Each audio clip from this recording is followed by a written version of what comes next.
Canal Supercrack Estrella presenta la explosión nuclear en Moscú en 1812, otro vídeo reflexión que tanto gusta a algunos de vosotros. Como ya sabéis, estoy completamente convencido de que la historia en su versión oficial es completamente manipulada y ajustada a las necesidades de las élites. Nada ocurrió como nos lo cuentan. El ser humano no construyó las pirámides de Egipto por el simple hecho de que era imposible arrastrar las piedras de semejante tamaño utilizando los troncos de palmera que se quedarían aplastados ya que la palmera no es una madera resistente.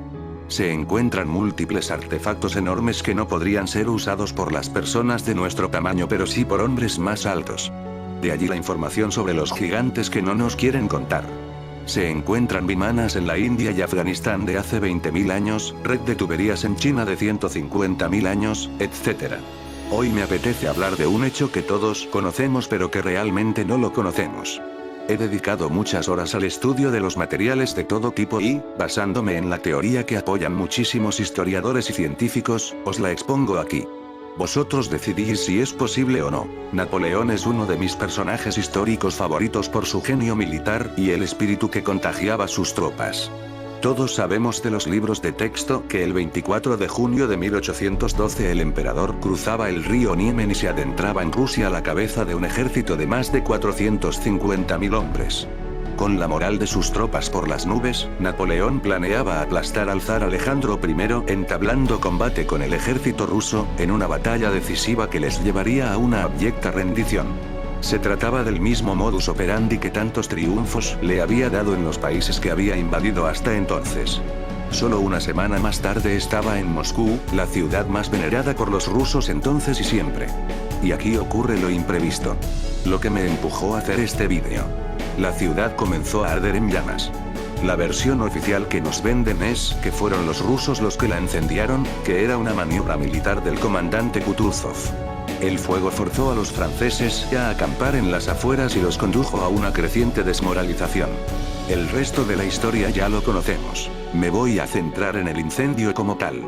Para empezar, conociendo un poco la historia y el carácter ruso, estoy totalmente convencido de que nadie les podría obligar a prender fuego a lo que es una ciudad sagrada para cada ciudadano, el corazón del imperio, llamada la Segunda Roma. Así fue durante la Segunda Guerra Mundial y estoy seguro de que en el año 1812 el sentimiento era exactamente el mismo. Hubieran preferido morir en sus calles, defendiéndola hasta el último soldado. Aquí comienza lo raro que nadie nos quiere explicar. Como ya he dicho, los rusos no querían ver su ciudad reducida a cenizas. Napoleón menos todavía. Para él sería la cúspide de su carrera militar entrar triunfante a la Plaza Roja y recibir la rendición del zar. Era su meta en esta guerra desde el principio. ¿Fue un accidente? ¿Un cúmulo de errores humanos? Bueno, se sabe que hubo muchos incendios en Moscú durante su historia, pero nunca con el resultado de la destrucción del 75% de los edificios y con la muerte de decenas de miles de personas. Por ejemplo, en 1737 hubo uno que destruyó todo el centro y que era el que más se acercaba a lo que pasó en 1812, pero en aquel incendio solo murieron 90 personas. En el septiembre de 1812 lo que los libros de la historia nos venden como la gran quema de Moscú, el fuego mató a más de 30.000 soldados franceses y no se sabe el número exacto de los muertos rusos que no pudieron abandonar a tiempo la capital. Los testigos presenciales describen aquello de una forma muy rara. Los que no murieron se encontraban en una especie del estado de shock, deambulaban atónitos por las calles, mezclados los rusos y franceses. Ya no importaba que eran enemigos. Parecían somnámbulos, según el recuerdo de un oficial francés. Sucedió algo insólito, lo nunca visto en la historia mundial. Y era instantáneo. Ojo al otro dato importantísimo. Moscú de los principios del siglo XIX ya no era una ciudad de madera como en los siglos anteriores. Así era Kremlin. Tenía plazas muy amplias que lo separaban de otras construcciones. Lo rodeaban fosos de 30 metros de ancho y 13 metros de profundidad que deberían proteger los muros de la quema, pero fue enterrado por completo bajo los escombros de tal forma que más tarde se decidió no reconstruirlo y hasta ahora allí sigue, bajo los escombros. Todo esto fue atribuida a los franceses, se decía que eran responsables de una explosión. Pero no tenían ni los artefactos ni la cantidad de pólvora necesarios para perpetrar aquel desastre tan instantáneo y fulminante. Además, el venerado emperador estuvo dentro de los muros del Kremlin. Se salvó por los pelos al descubrir un pasaje subterráneo que lo condujo fuera de la ciudad. Si juntamos todos los datos y testimonios de los allí presentes, da la sensación de que aquel día de septiembre se produjo una explosión nuclear. Esto lo confirma la distribución de los niveles de radiación del fondo de la capital que indican rastros de uso de armas nucleares. Los testigos también describen las consecuencias de una explosión nuclear, muy parecida a los testimonios de los japoneses después de Hiroshima y Nagasaki. Más testimonios de los testigos presenciales. Aquí, por ejemplo, los diarios del teniente del ejército de Napoleón Charles Artois. En ese día, el sol brillaba y bañaba Moscú en tenue luz dorada. De repente, un segundo sol estalló justo por encima del sol de verdad y era tan brillante que cegó mis ojos. Paul Berger, quien estuvo en el balcón conmigo, tenía el rostro quemado, abrasado. Nuestra casa y el techo comenzaron a echar humo, así que tuvimos que apagarlos con agua. En otras mansiones que estaban más cerca del segundo sol comenzaron los incendios. Una semana después de que el segundo sol estallara, Paul Berger escribió que a todos los oficiales y soldados comenzó a caerles el pelo, hombres y caballos estaban enfermos y débiles, por lo que se tomó una decisión para salir de Moscú. La orden de retirada fue recibida con gran alivio. Paul describió el retiro y también es muy peculiar. Dice que los soldados franceses sufrieron no solo por las heladas de Rusia y las incursiones constantes de las guerrillas, sino por alguna extraña enfermedad que han cogido en Moscú. La gente no podía comer, estaban cubiertos de úlceras y llagas, cientos morían cada día, y los caballos eran débiles y caían. Charles Artois mismo volvió a Francia inválido, renunció a su cargo y pronto murió del llamado contagio ruso a la edad de 32 años. De acuerdo con el diario moscovita Rusia y Napoleón Bonaparte de 1814, los franceses perdieron más de 30.000 personas en el incendio de Moscú, es decir, tanto como en la batalla de Borodino, la que más vidas ha cobrado en aquella guerra. ¿Por qué?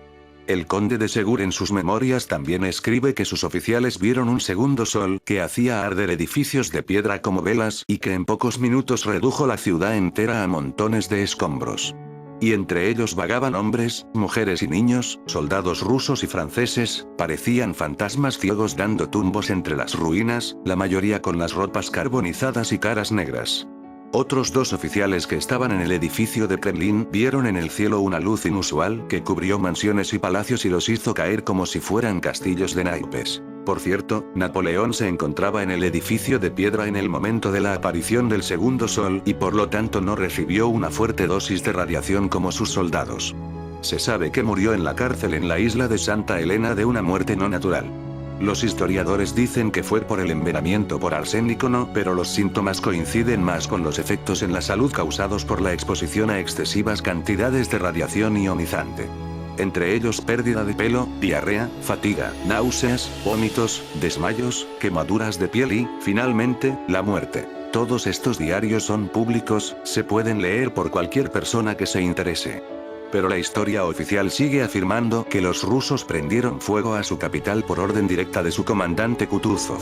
Todo indica que en aquel momento una bomba atómica fue detonada sobre Moscú. La luz emitida de la explosión quemó todos los edificios de piedra de la capital y la gente en la ciudad recibió una dosis letal de radiación. Esa fue la razón por la que el ejército francés sufrió pérdidas tan enormes. ¿Pero de dónde salieron las armas nucleares a principios del siglo XIX? Existen dos versiones, una más fantástica que la otra. La primera de ellas es que por aquel entonces bajo tierra ya fueron descubiertas las ciudades de la antigua civilización llamada Grandes Viejos. Ellos indicaron a los rusos abandonar la ciudad y atraer a los franceses a ella. Sacrificando Moscú vencieron al ejército de Napoleón que huyó despavorido. Era una explosión nuclear controlada y eso confirma la distribución de los niveles de radiación del fondo de la capital que indican rastros de uso de armas nucleares. Por lo tanto el mando ruso sabía lo que iba a pasar y consiguió evacuar la ciudad casi por completo antes de la detonación. Sacrificaron la capital para salvar el país. Sin aquel desastre el resultado de la guerra para Napoleón podría ser muy distinto. De acuerdo con la segunda versión, en 1812 a Moscú llegaron los ecos de la futura explosión nuclear. Existe la opinión de que parte de la energía de ella se mueve en el espacio-tiempo. En septiembre de 1812 la cola de esta viajera del tiempo intervino en la guerra y cambió la historia. Pero aún así sigue siendo incomprensible la decisión de Kutuzov de abandonar la ciudad. ¿Cómo lo supo? ¿Era un vidente o recurrió a la ayuda de una? ¿O fue avisado? ¿Vino el eco de una explosión nuclear de un mundo futuro o paralelo? ¿De otra dimensión tal vez? Las dos versiones son increíblemente imposibles, pero las pruebas físicas y testimonios de los que lo vieron sí que las hace posibles. Una cosa es cierta. No era un incendio provocado. Si el vídeo te ha gustado, dale al pulgar arriba y suscríbete a mi canal.